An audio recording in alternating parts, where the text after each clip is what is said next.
Party boy.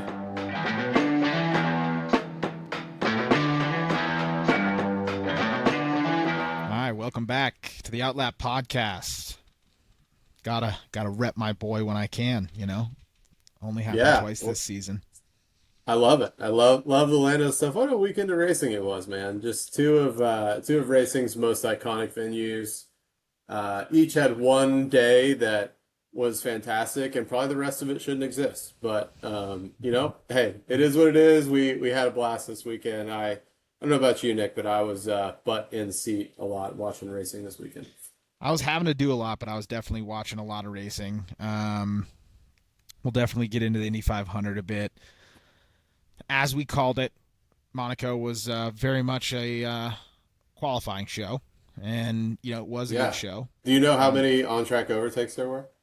I think there was one, and it was a Lance Stroll dive bomb. Yeah, on Hulkenberg. It was a great move. Lance, it's funny, like, I didn't think we'd be talking Lance Stroll a minute and 6 seconds into the podcast, but it's funny how Lance Stroll, like, I saw a tweet or something. It was like, Lance Stroll is that one bad gamer in a group of gamers that all of a sudden just goes off for no reason. And he does that. Like, he has some brilliant stuff in the car. And that was one of them. Like, credit where credit's due. Yeah, but real story is one on track overtake. It's not good. I was listening to, or I was reading an article, and George Russell was talking, and he said the engineers were talking about how if they don't have a 3 second advantage on a lap, they don't even have a chance, like zero chance. And at I was four and a even half hearing seconds a four. lap, Yeah, four and a four half seconds a plus. lap is where they have like a 50% chance of getting an overtake because of how tight it is. There's not long straights. There's just nowhere for them to make moves, and the race suffered because of it. But like qualifying was fucking fantastic. It was so good. What we were talking about this offline, I think, but just watching a lap get hooked up there is something special. There's so many little nooks and crannies of Monaco, like the bump before you go into the tunnel, and like just little areas that have been worn down over time, or like drivers had learned over time that creates a bunch of nuance and a bunch of movement in the steering wheel, which those guys don't get all the time in those cars. So yeah, 100%. just I love the qualifying day. It's one of my favorite things in racing, straight up. On that note, I think we got to call out Ferrari because somehow pulled out. Charles just had some really incredible pace, kind of out of nowhere. Like he was really downtrot running into the weekend, and they ended up having some really great qualifying pace. Um, and then Lando for the first time, I think all year was the guy at McLaren. Perfect place to finally figure out your qualifying woes is Monaco, and that lap was 100% on the limit. It was beautiful to watch. New lap record, which I definitely And think he's McLaren's just good in gonna. the corners, man. It's so good in the corners. Yeah. Um, and then, Oscar being kind of the one surprise, like I thought with how much he struggled for him to have a struggling weekend and finish on the podium after hitting the wall multiple times. Good job to him for being able to do that, and that just shows you how tough he's going to beat. He's going to be to beat in the WDC just with how that's a bad weekend, and it's kind of Max esque in a bad weekend is on the podium or just off it. Yeah, for sure, man. He is. It was an interesting weekend for a lot of drivers. Like there were so many red flags in practice, so many in qualifying. Just number one because there's nowhere for the cars to go.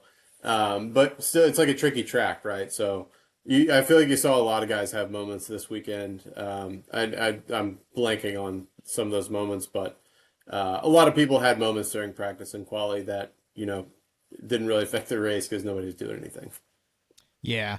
Didn't have any rookies make too big of mistakes. Had a few people tied up in the wall. The big one in the race was Gasly running over the back of Sonoda.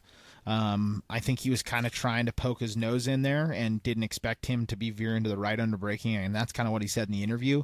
Like he was trying to send it, but also was just kind of trying to take a little bit of a peek, and it ends in a wreck. And I will say we should talk about the two-stop mandate because that really dictated this weekend. But you know, I will say I'm glad they tried something because I'd rather yeah, like there was at least a reason to still watch at the end, whereas like when it's normally just the leaders backing everything up, and then they go running right at the end of the tires, build a pit stop gap, pit, and then they're fine. Like at least there was more going on, but it felt like there was too much. Like there was too much shit up in the air, and like man, it was this close to if one safety car happened, Max was sitting real pretty there for a while.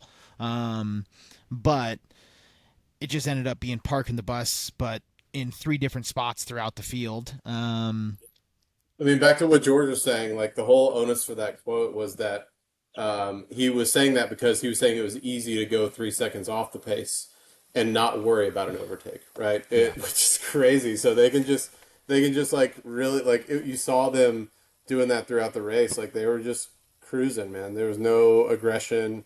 People were taking peeks here and there, but like it wasn't working, and they quit trying by the end of the race. yeah.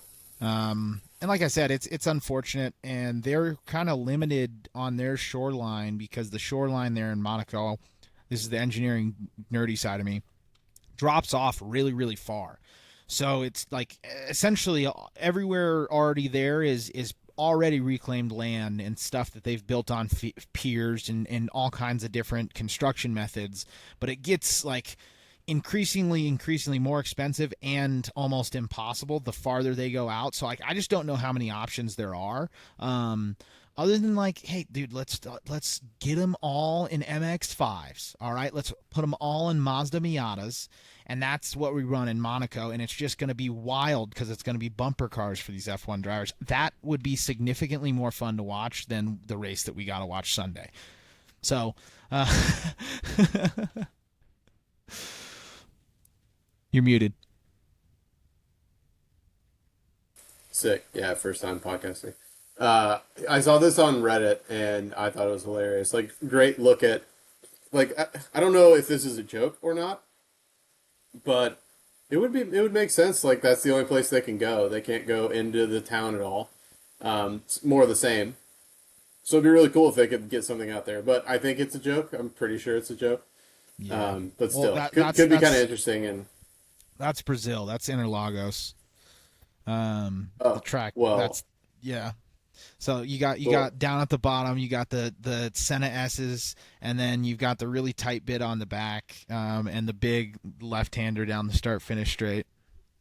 So that's a okay, real cool. F1. Well, That they just were saying anything's better than than Monaco. yeah. Back to your idea though. Before I completely just threw a grenade in that conversation. Back to your idea of like the MX5 thing. Like that'd be so sick. I was thinking about that. And like asking you what you think a good idea would be. I think like my I fun think something a idea little bit would be faster in than that. yeah. I mean, my fun idea would be like rally cars, like racing rally cars around there, or like do a time trial in F1 cars and make it like a couple day event. Do I don't know, do some classic cars or something like that, but like make it an all-star weekend and like do some cool shit where like qualifying is the race. The time trial is where you get points, and then they do a historic race or they do a race in Formula E cars or something like that that could, I I just actually like generate some that interest. idea to where they're at least still running F1 cars there, but it's at the point where they can't really race them there anymore, and it's not a good race, and it's realistically it's not very safe either. Like the Yeah. reason why the guys don't end up hucking moves is because they have a chance of dying if not. Like it is just nothing but walls or water, that entire track. There's not a single bit of gravel. There's not anything more between you and the wall other than a curb. Um, Yeah. and it's the nature of it. It's super cool. It's still like incredible It's camera awesome. shots, but it's just the race is just not good. No. They Unfortunately. really do have to do something about that. Like they either have to do something with the track or like they're gonna have to make that more of a hit and giggle kind of weekend. It can't be. It's not I a like serious your race. idea of the issue is there's only 20 drivers, but making it an all-star weekend of sorts, right? In other sports, you have an all-star weekend to feature your stars. Okay, yes, you can't necessarily do that, but maybe to your point, it ends up being more of like a IndyCar style qualifying where there's like it goes all the way down to a top six, but then you have to be in the top 10 to qualify for the race on Sunday, and then that's how they make it, the All-Star. I don't know, top 10 points. It's a fun idea. I don't know how you could actually pull it off, but I like that idea more than what we just watched, of at least making the qualifying matter more. Wouldn't have really changed much other than, Gasly. I guess he was out of the points anyway, so it wouldn't have really changed anything. Did anyone out of the top 10 even not finish the race? I don't think so. I don't know. I mean, look at like it could be like a drive, like they call it Drive to Survive. Great idea. Where if you crash, you're out. Like if you wreck, you're out, and it's a time trial, and you have minimum lap times you have to set, so you're not just like cruising along. So you have a minimum lap time, and then if you have a crash, you're out. And if you don't hit either of these, you don't advance to the next lap. I on Drive to Survive. Come on. I mean, that story writes itself. I don't know if they don't jump on that immediately, they're crazy. um, We should yeah, probably talk but about the race and stuff, huh? I mean, like that we pretty much did. They they Yeah, I they, guess so. like we unfortunately we're 10 minutes in. We've covered the majority of it. Max had a chance to win it because he held his last stop for the very last possible second in the race, last lap. Had Yeah, Lawson hold up his teammate, or hold up the field to allow his teammate to do his two pit stops for free. Had the Williams boys do the same thing. I think the funnier thing would be talking about how angry George Russell was after the race and in the interviews. And did you see what happened on Instagram? I didn't see any of this. No. So this is hilarious. So George was pissed, obviously. So what ended up happening with George, he was being held up by Albon for forever. He pretty much ended up deliberately cutting the chicane. Um, when he did that, he just said, I'm going to take the penalty. Well, the FIA heard that. They ended up giving him a drive-through penalty, which is a much more severe penalty than if it would have just been overtaking someone on track, because he was deliberately like skirting around the rules. So, and what kind of ended up happening is it still ended up helping him. Crazy enough, Albon was driving so slow that it still ended up helping him in the long term. But after the race, he ended up posting something. He was like, "Dinner's on you, Albon," because they were going to dinner. And then Albon responded to that post and was like, "I'll take you to a drive-through," because he had a drive-through Whoa, penalty, which was hilarious. And then unbelievable. in the driver's pen afterwards, George Russell was like, "All right, I've got a great idea. Okay, so everyone has a button on their car that they can just throw sprinklers on the track at any point, but you can only use it once a weekend."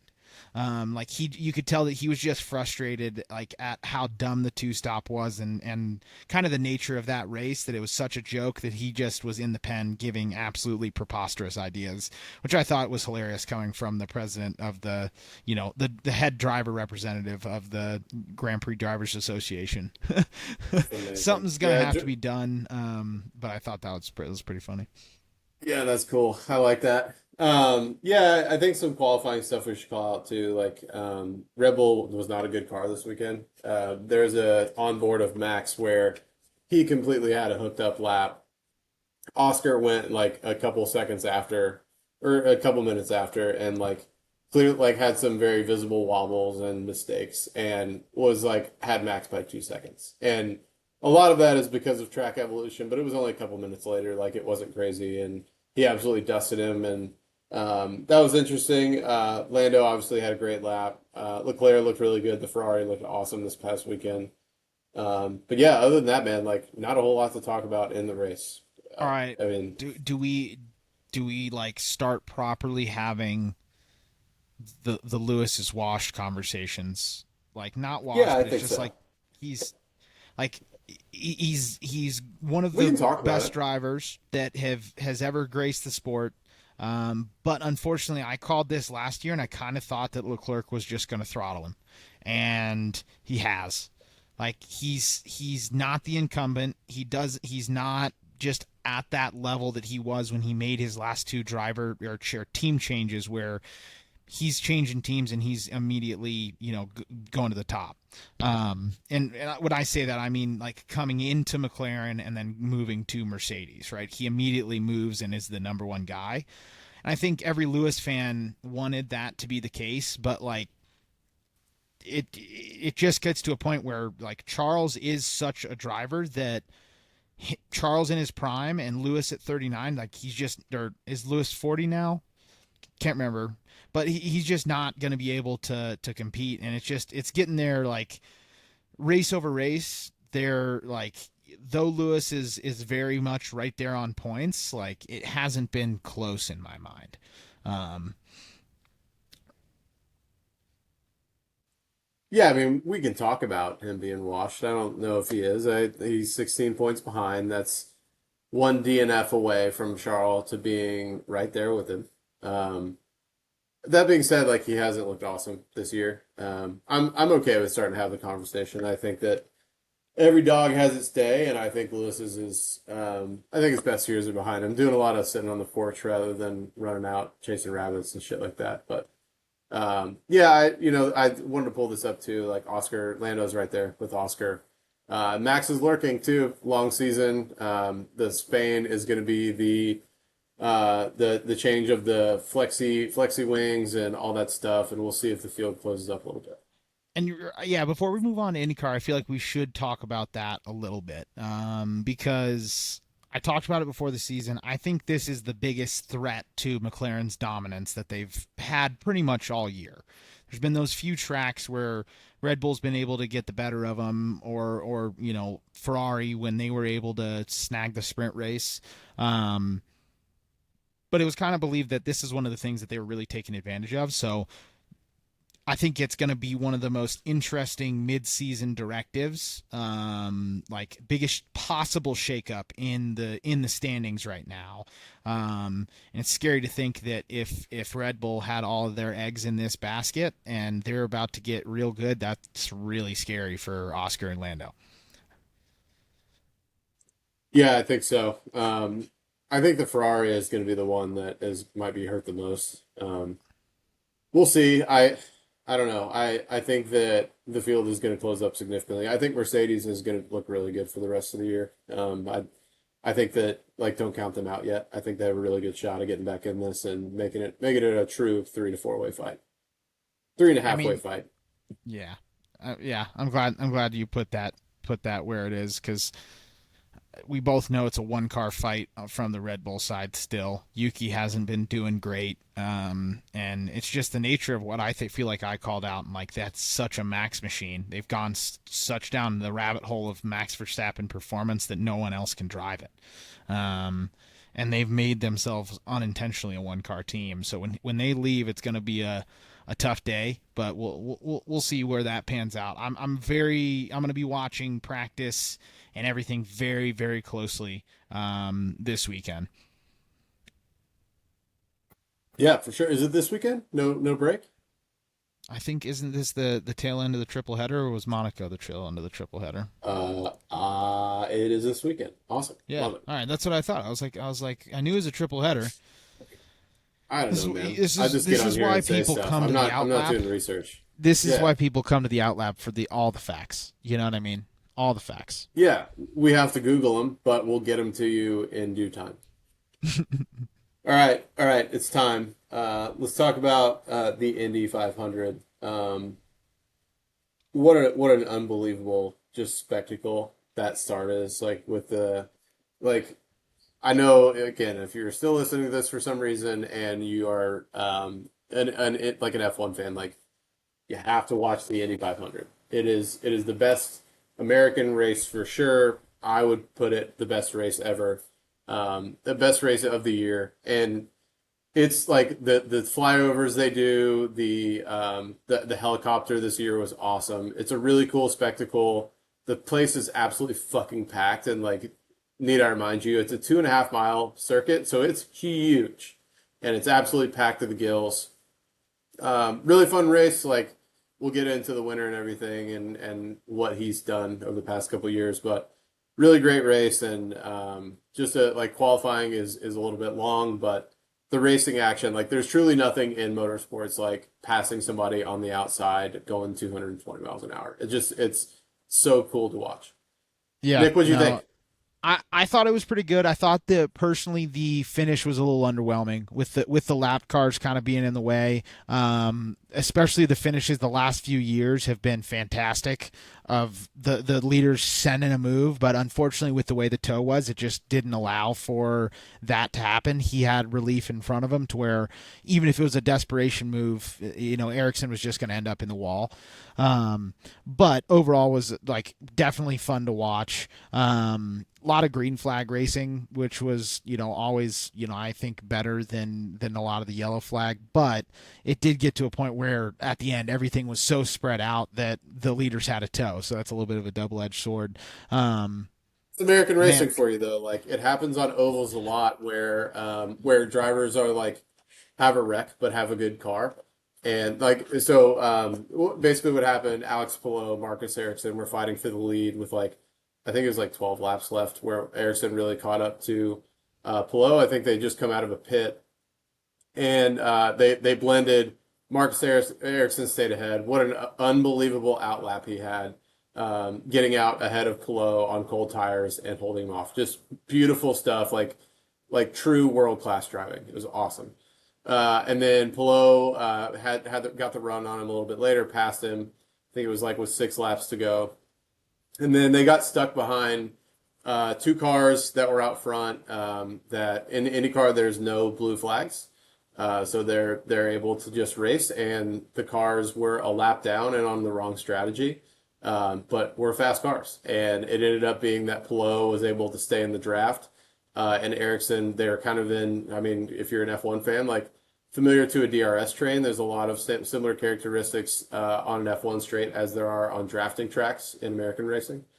And they just held it for a long time. And granted, like Flo did an awesome job of staying in the draft and not in the dirty air because dirty air can be really nasty there, and following is very dangerous. But yeah, Marcus Ericsson like put in a valiant effort.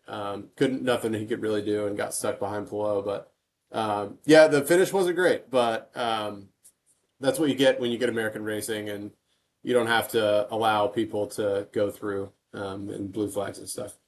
totally. Before we get to the Sellies, because I definitely think that that was one thing that was like super fun to watch. But Scott McLaughlin Oh, not bro, he even was my making the pick too. grid, not even He was making my the pick grid is too. crazy. With a dude with that much experience, that was an unfortunate mistake there. Yeah, I mean the Pen. So a little follow up on last week too. The Penske cars of Joseph Newgarden and Will Power had to start from the back because of they had an illegal attenuator. It's not really an advantage. It was like a whatever aesthetic defect that they wanted to make their cars look better. But they were to the back of the field, and Scott McLaughlin was not. He was in like sixth row or something like that. And like those guys absolutely had a chance to win all day. Newgarden had a really unfortunate strategy call, and then had an issue later in the race that had to come out. That was really He was tough. going for the three-peat for anybody that doesn't know, which would have been Yeah, really really historic. yeah, and he had like a fucking hell of a drive too. Like talk about a man on a mission. He was absolutely sending it. He finds the groove better than anybody else on the Indy track. It's amazing. And yeah, and Scott McLaughlin crashed out on the formation lap. People were saying it was like the helicopter flying overhead, like he got caught out in the wash of the helicopter. But like whatever happened happened. He didn't even make the race. He was my pick. Like I think he had a legit shot to get way out front and drive away, and never even got the race started. Yeah, that was unfortunate. Um, I actually was kind of doing some things, so didn't quite see how rookie Schwartzman ended up out of the race. Did he just get caught in Oh, he one, got or, eaten or up. No, he. I forget what happened to him, but like he was never a factor in the race. He got it's kind eaten of what I up saw? really quickly. Yeah, it was tough. The other one I want to call out that got eaten up is Takuma Sato, legend of IndyCar, like great racer, but neither of them really had the cars to do that. And that sounds funny. Like, yeah, they qualified on pole. It was really weird track conditions during the Fast Six, and it was getting colder, and they went out on the best track conditions, and the track like seriously deteriorated. So that's how guys like Sato and Schwartzman, who like to their credit, like they put in great laps to get there, but Sato especially, his was insane. Um, But yeah, those guys, they just got eaten up. They didn't really have the race pace. They didn't really have the car, and kind of trailed off. Um, all right, I gotta do this to you. What do you gotta say to defend your guy Kyle Larson? I knew this was coming. I got nothing to say. It was That was a it looked bad like kind of a pretty rookie wreck. Like I don't know how you get it too low going into the corner at Indy. Like that's like one of the basic like, and he's a NASCAR guy. Like you're supposed to know ovals. I don't know. That just like that's where all those arguments of like how good of a driver he is. I think that if he wants to be talked about in the same vein, you've got a young up and coming that guy that was in the feeder series of F1, didn't even make it to F1, but he was at least able to put it on pole. And like Kyle Larson didn't really qualify that well, and then just kind of wrecks himself out of the race. And then I didn't see what happened because I didn't get to watch the Coca-Cola 600, but I was like, I wonder how he did in that. And He so did didn't he do just? well. I saw that he finished one lap, Yeah, or was it on yeah. the first lap that he wrecked out? It was. I don't know. I didn't see it. Yeah, it was tough. My father-in-law was sitting there. He knows Kyle Larson, and he was like, "What happened? How's he out of the race?" I was like, "Dude, he just biffed it. Like he. I will, to his credit. Like I don't know how on that corner before how there wasn't a wreck. Like everything in front. I think Marcus Ericsson touched wheels with somebody. There and again, like as a reminder, touching wheels, they're going 200 miles an hour around the corner, so it's not like light taps. These are massive hits, even if they look like little taps on TV. And so the field got unsettled behind that, and I think Kyle just got a little uncomfortable. Like it like legit, it looked like it could be the big one. It was really close. Like everybody was really jittery when that happened, and I think he just got out of sorts. And I will say, like on a NASCAR oval, a lot of times there's apron on the inside, and they have whereas Indy like is grass. Like Mm-hmm. there's not much room there, so. Yeah, I mean, nothing really to say to defend him. He didn't. I will push back though on the if he wants to be considered the best, like up in there. Like he did great last year. It's a 1 for 2 sample, and he hopped in an Indy car and is going 200 miles an hour without ever having done it before. So I still give him a chance. I hope he takes it. I don't think that he'll ever be able to prioritize this. I was talking to Rachel about this because of his contract with Hendrick. Hendrick sponsors the car, but he drives for McLaren in the Indy 500, and I unfortunately like I don't think he'll ever be able to prioritize the Indy 500 and take time away from NASCAR to do it unless it's a Hendrick car in Indy. Yeah. I don't know. I just think it'd be cool to even just see him hop over for a year and just like see what he can do on the road tracks, see what he can do like with an open wheel race car, given some experience in it. And that's where I think you can really see a guy. Like it's obviously hard to show. I know you're a big Kyle Larson guy, so I figured you knew that was coming. Yeah. And I was pulling for him too, to be honest. Like the just like the storyline of God forbid if he find a way to win that race and then goes and wins the Coca-Cola 600. Like, could you imagine? Like, I'm Even pulling if he for just that. finished That'd it. be, Even if he just yeah. finished it, man. That'd be cool. I saw that like kind of Tony Stewart popped up, and he's the one that's had the best performance in the back to back, and he finished almost every lap, or did he finish every lap? I know he I finished don't every know. lap of He's a the Indy dickhead. I 500, and don't then listen I to Tony think Stewart. I don't have that big of an issue with him. I know he's a bit of a cock, but He's he, fine. He's honestly kind of like Kyle Larson the same way that he would race in the Xfinity series. He would race in dirt tracks. Like just show up and be like, "Hey, I'm Tony Stewart. Can I race?" And people love that. But he's always been known as kind of a dick. But it's fine. We'll take him. all right, let's get to the one cool part that I want to call out. Obviously, Alex Below, super impressive because that's been the one kind of mark on his, he's a three-time champion that hasn't won at an oval, which is absolutely crazy to say that you even can do that in IndyCar because, aren't the majority of races ovals? No, there's it's probably 50-50, I would say, 50-50. between I'm just road, street, saying, and like, oval. that's still pretty Maybe it's less. impressive. Maybe it's less. I don't know. Yeah, I I think it might thought be less.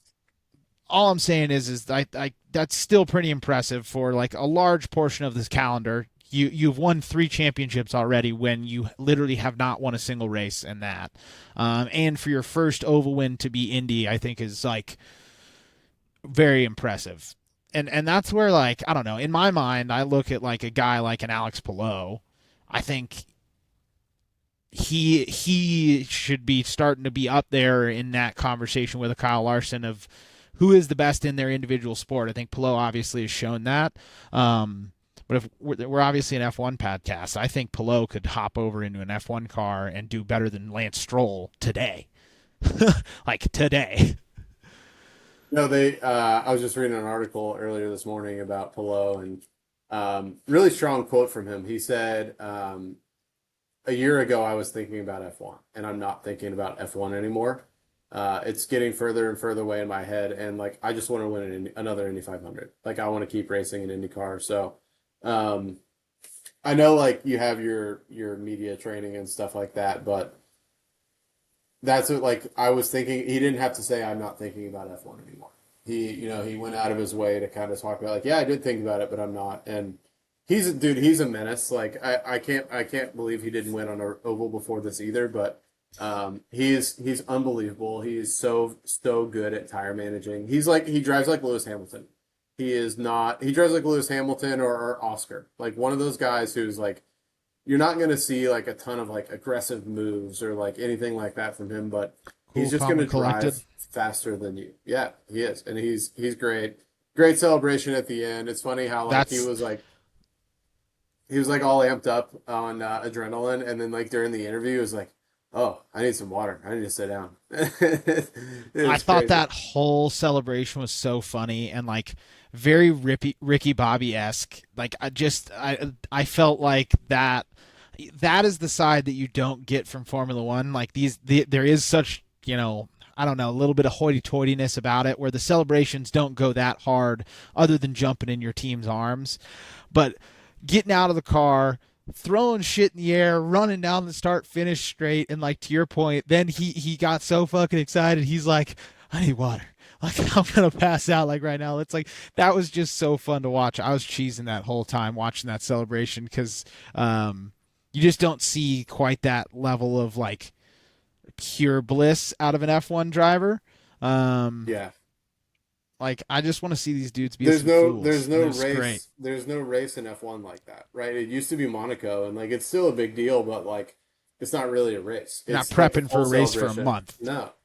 No, the Indy 500 like you see how much that means to Alex Palou and like you understand a little bit more about like what this race means to people. This is and people And to forget that this is same one point, third of the leg Erickson. of the Triple Crown. Yep.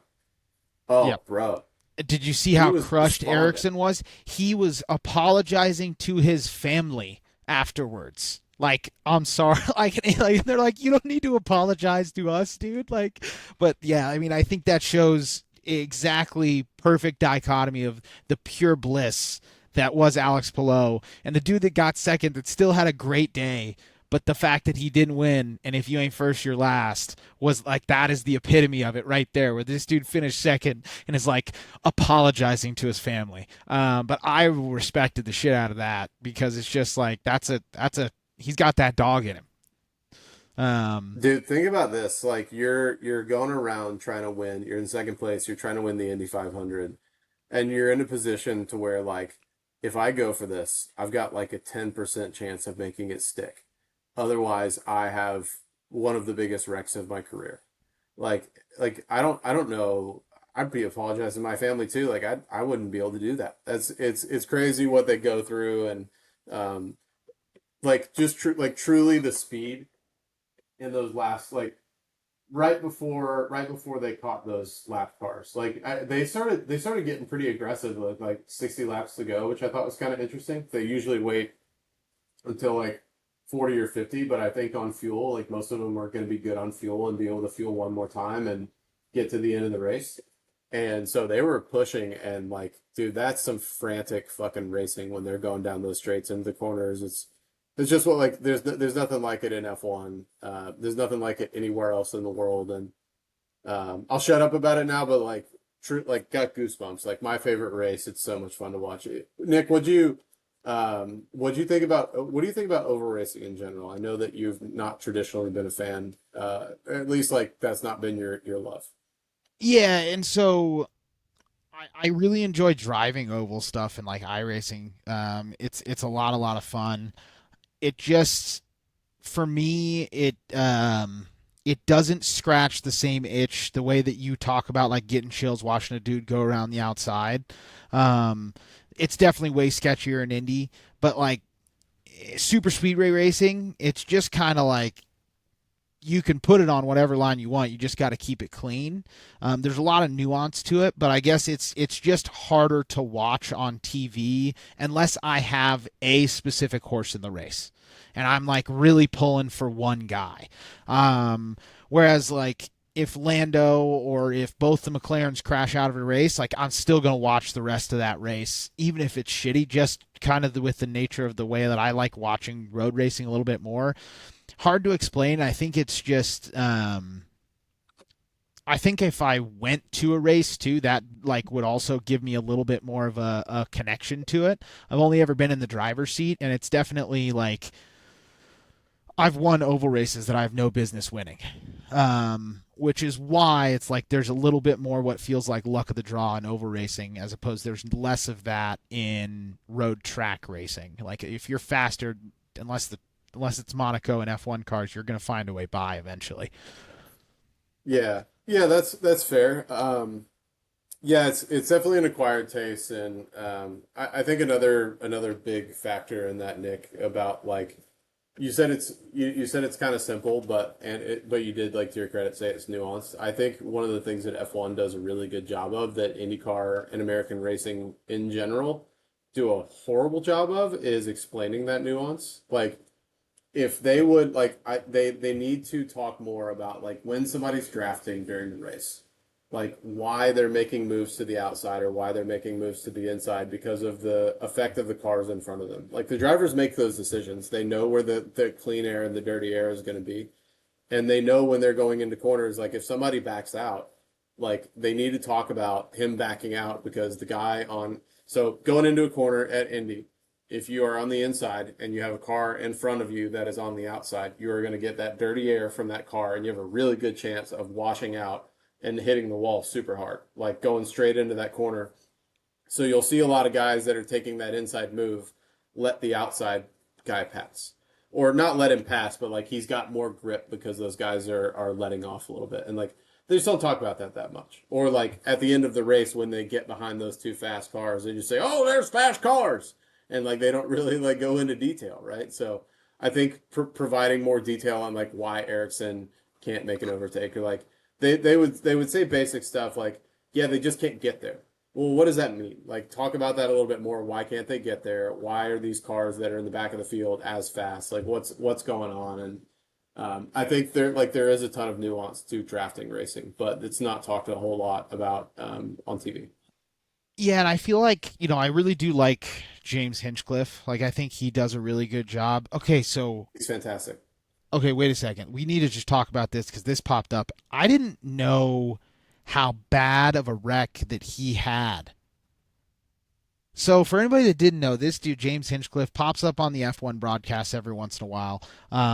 Was a really He good does. IndyCar He's known for driver. doing supercars. Yeah, known for doing supercar broadcasting and IndyCar broadcasting. And has finally made his way to F1, which is where I finally heard about him because I haven't like historically been in IndyCar, so I didn't know who he was. Um, but kind of was listening about his career, and he got to the point where they talked about the wreck that he had, and this dude had a suspension arm impaled through his body and lived.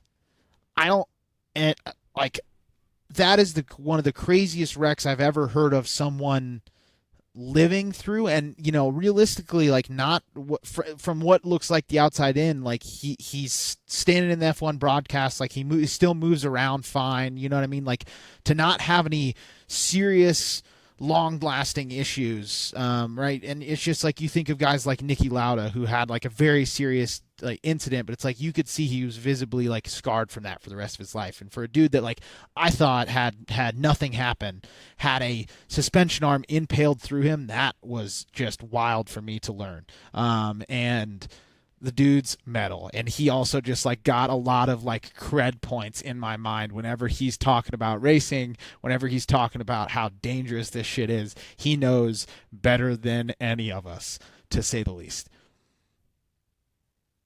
Yeah, he's a freak. I really like James Hinchcliffe. I got to know him through IndyCar, but also like on the YouTube broadcast for Supercars. He did like a lot of the old school Supercars stuff. So like when Scott McLaughlin and fuck, I forget the other guy that were going head to head. He was a really big voice in that. So yeah, what a just an insane person. He's a menace. Yeah. I think that's all I had to All cover, right, brother. You anything else? I'm good, man. Spain will be fun next week. Track is Barcelona's fine. It is what it is. It does the job. Not It's anything better. It's going to beautiful, be but better than Monaco. It's going to be yeah, better it'll be than better than Monaco. Monaco. Only good vibes We know only. that. We know that. Yeah, man. My hopes are not high for it to be an amazing race, but um, there will be more than one overtake. I would put my money on the over there. And there's no two stop mandated BS. It's just going to be natural tire strategy. Flexi wings are going to be interesting to watch, and then they've been on the really soft compounds the last 2 weeks, so they're going to the hardest range of tires. It'll be interesting to see with the flexi wing change and that if any teams have some issues heating the tires up or anything like that. Yeah, it'll be interesting, man. I'm looking forward to it, and yeah, good talking to you. I'll talk to you next week. Sounds good, brother. Thanks for joining another episode of the Outlap Podcast.